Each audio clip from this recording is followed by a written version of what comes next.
Birthdays are a really big deal in our household. We all have summer birthdays. Bootsy's comes first, it's in June, and Sandler and I both have birthdays in August. And as we quickly approach our birthdays, all three of us get very excited. And the kids both plan their birthdays throughout the year. I mean, from the day it happens till the following year when it happens again, they are coming up with 9,000 different plans for their birthday. And I'm partly to blame. I have always overcompensated. I've never wanted them to experience it being anything but the best day of their life. And I have exceeded all expectations. So to come up with something to one up myself from year to year is it's getting very difficult. This year's no different. He's really the planner, and he's the guy with 1,000 ideas every day about what he's going to do for his birthday. And we were driving in the car the other day, and he said, "Mommy, I think I know what I want to do for my birthday." As we quickly approach it, and I said, "Okay, what is it?" And he said, "I want to go to a tit club." And I just about applied the brakes and spun the car out. And I said, "Whoa, whoa, whoa, whoa, wait a minute. Where did you get, first of all, the verbiage tit club? And second of all, we need to talk. You're not old enough to be going to a tit club or strip club or whatever you call it. And we need to figure out, get to the bottom of this. Why do you think that's somewhere you're going for your birthday?" I'm Nikki Lynn Chase, and this is my podcast, Adult Chicken. It's about navigating life's unexpected and unexpected birthday plans as a single mom to do special needs kids. So we had to come home and have a real sit down. First of all, we needed to discuss what a tit club was and how we will not be going to such an establishment, at least not for another 10 or more birthdays. And then I asked where he got the idea of such an interesting place to go for his birthday, and he was explaining that it was GTA, Grand Theft Auto, which is a game. I have got to throw my parenting skills under the bus here because I allowed him to get that. I wasn't even going to ever let him get a gaming system or, a PlayStation or an Xbox, but we had gone to Hawaii for Bootsy's birthday. That was a big surprise for the kids. She wanted to go to SeaWorld, and I've always lived vicariously through my kids, and I've always wanted a big, huge surprise birthday party or a surprise gift of a vacation. And I think my kids are deserving. They're easy and fun to surprise because they appreciate everything. And she just wanted to go to SeaWorld, and she wanted a hotel by SeaWorld in San Diego. And I said, done. But we're going to go to a real life SeaWorld. Only she didn't know, and neither of the kids knew. So we took an Uber to LAX, and they were none the wiser that we weren't in San Diego. It was not even interesting or weird that there were planes flying all over the hotel. And I told them to close their eyes, and I brought a bag full of Hawaiian themed items and leis and such. And I played some Hawaiian music, and I said, "We're not in San Diego. We're going to real life SeaWorld, and we're going to Hawaii." And we had this amazing best birthday surprise trip to Hawaii ever. Well, the kids happened to meet some friends in Hawaii, and one of the guys was a bit older, a college age kid.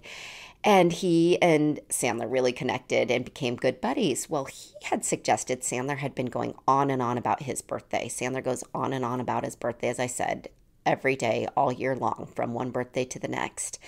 And he had mentioned to this kid he really wanted an Xbox.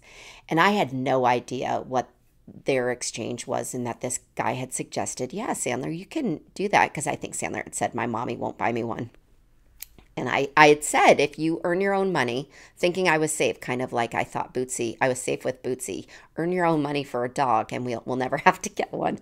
Sandler, earn your own money for a PlayStation or Xbox, and you'll never get one. Well, this guy told Sandler how to be very resourceful, and he said, well, for your birthday, ask everybody for cash, for some money, and then you can buy your own. Well, Sandler didn't miss that step, not even a part of it. And I had no idea. And I was mortified after I found out. He went through his whole entire contact list in his phone, and he asked everybody for money for his birthday, cash money. And I wasn't even aware of what had happened until I had planned a birthday party at the skate park. I always plan the kids' birthdays. If we don't have a big plan where we go away. For Bootsy's, we usually go away and do something. And for Sandler's, he likes the attention. He likes the groups of people.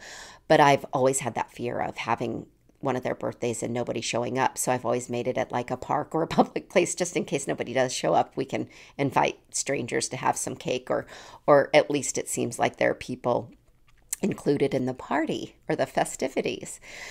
So we get to his birthday and everyone's giving him cards with cash.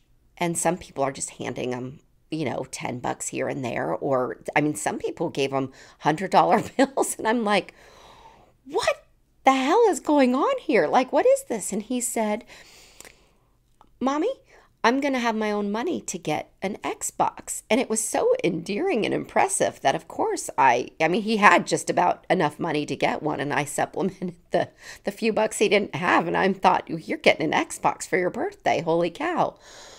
Well, the Tit Club enter in the whole concept of that extravagant entertainment or adult entertainment came from Grand Theft Auto, which again, I didn't quite do my entire research. I had read up on the reviews and I saw that it was moderately violent. The same kid that suggested he get the money for the Xbox also had told him it's one of the most fun games. And it is fun. And I guess my being naive and just out of touch with how far technology has come, the virtual world is amazing. But I had read up on the reviews of Grand Theft Auto and knew it was a little bit violent and knew there was language and maybe some nudity. But I'm picturing, I don't know what I was picturing. I wasn't picturing what I saw when I walked in, but he's at a strip club. And I'm like, holy, close your eyes, like cover your eyes. And we had to sit down when he originally ended up at the nudie bars or titty clubs, whatever you call them. He calls them tit clubs. We had a little sit down, and then a fellow dad had told me, because I was laughing, I'm like, oh my God, I can't believe what I saw. And he goes, Nikki, and he told me some more things that happened. And so rather than take the game away from Sandler, I just decided I would let him know, he knows right from wrong. And so in most instances, but I'm like, stay out of the clubs. It was one of our agreements, and don't pick up the women in your cars on Grand Theft Auto. So I think I kind of talked him out of that. But of course, there's just this eager anticipation about what am I doing? What am I doing? And I had a good laugh with his buddy where I was like, we got to really change the narrative on what he thinks he's doing for his birthday, because he explained what he wanted to do. And we had a good laugh because I thought, his empathy, he will have a tough time at one of those establishments, because he will want to talk. He will want to know what each stripper's favorite color is. He'll then want to give them all of his money that he doesn't have. But with inflation, I'm guessing dollar bills aren't even acceptable. You probably got to start with at least a 5 or a 10. So the good news is he won't be able to afford that for a very long time. But I'm not going to say that because I don't want him to ask for money for that, and that'll be next. But anyway, it had me thinking just about how different birthdays were, but that he is sort of a carbon copy of me with the expectation of a birthday. And like Sandler, I wanted the universe to just stop and everybody to celebrate. And to me, each birthday was the biggest deal in the world. And I wanted everybody to make a big deal. I wanted everybody to celebrate with me. And my main request, my biggest request each and every birthday, was a white cake with white frosting. And I wanted it to be the kind that you just got at the grocery store. But my mom had this sort of tradition where she'd go and they were fancy cakes. I mean, they were delicious. I'd probably eat a whole one at this point in my life. But she'd buy these birthday cakes at a German bakery, and they'd have the Haribo berries around the edges on top of the frosting. And I remember my dad would go around and he'd eat the bottoms of the candies, and then he'd put them back on the cakes. And there was the first birthday I remember, of course, that cake was present there, ready, and as well as my favorite Schwinn bike ever. It was a little red Schwinn bike. But my mom scheduled my tonsils to be out the day before my birthday. And back in the day, you'd spend at least a night in the hospital to get your tonsils out. Now, why she scheduled it on my birthday, where I'd be coming home with a throat so sore I couldn't eat the cake. I could only eat my popsicles. I couldn't ride my bike. I didn't feel very good. And I just remember thinking, well, this birthday blows. And then, honestly, each and every one I remember being a letdown because I thought the universe would stop. I thought this is going to, each and every birthday was going to be the one birthday. There was going to be a surprise. There was going to be a vacation. There was going to be a surprise party. Everybody I knew was going to jump out of the walls, the closets or something and yell surprise. And it just never happened. Of course, the next monumental birthday was the 16th, the sweet 16. Mine was nothing like that. I woke up. I remember going straight out to the driveway thinking, I bet there's going to be that shiny red car, like that red Schwinn, but it's going to have a huge bow on it. Nope, if you've heard the past podcasts, no, I got a brown Volvo station wagon that I had to purchase from my mother that didn't drive. It hopped.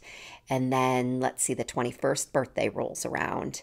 And I'm thinking, oh my God, the 21st birthday, this is where it's at. I am going probably on a vacation, maybe do Mexico with all of my friends. And I didn't really have like a huge group of friends, so I'm not sure where that idea came from or that expectation.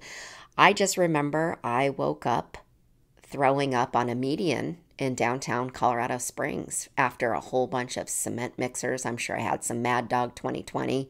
I probably smoked a cigar or had, drank my weight in beer as well. In addition, I just remember the cement mixers and I remember throwing up and waking on the street. And then let's see, the next big one was I remember when I did turn 39, some friends of mine threw a surprise party, and that's the first and only one I had, and that was a lot of fun. That was a surprise. They got me. I had no idea that was planned. And then when I turned 40, I thought, this is going to be it. This is a big one. This is a big birthday. And I knew probably with my friends, none of them were really all friends together. So I thought, you know what? Destination birthday. Let's go to Vegas. This will be fun. And so I invited a handful of my friends to Vegas. And they didn't really mesh. They didn't really get along. I remember the first night we were there was an argument about who was buying dinner. And it was so awkward because I'm like, do I offer to just buy dinner? And then I know I ended up on stage with a cover band. I just wanted to be a dancer on stage. And then I think I was in bed by 10 o'clock that night. I was always the first one to bed. And my 40th birthday was no different. And it was miserable. That whole party sucked. It was awkward. It was weird. The friends kind of went in different directions. I might have even ended up just after jumping off the stage of the cover band heading to bed before the town was even up and out party. That was my 40th birthday party. So fast forward to this summer, and I think I kind of hit that reality of, no, it's up to you to make sure your birthday is amazing. And when I had that surgery on my ankle, I was fortunate enough to get some medication that made me feel really good, really relaxed. Like I don't even notice I have all these stitches in my ankle, and I'm feeling really, really awesome.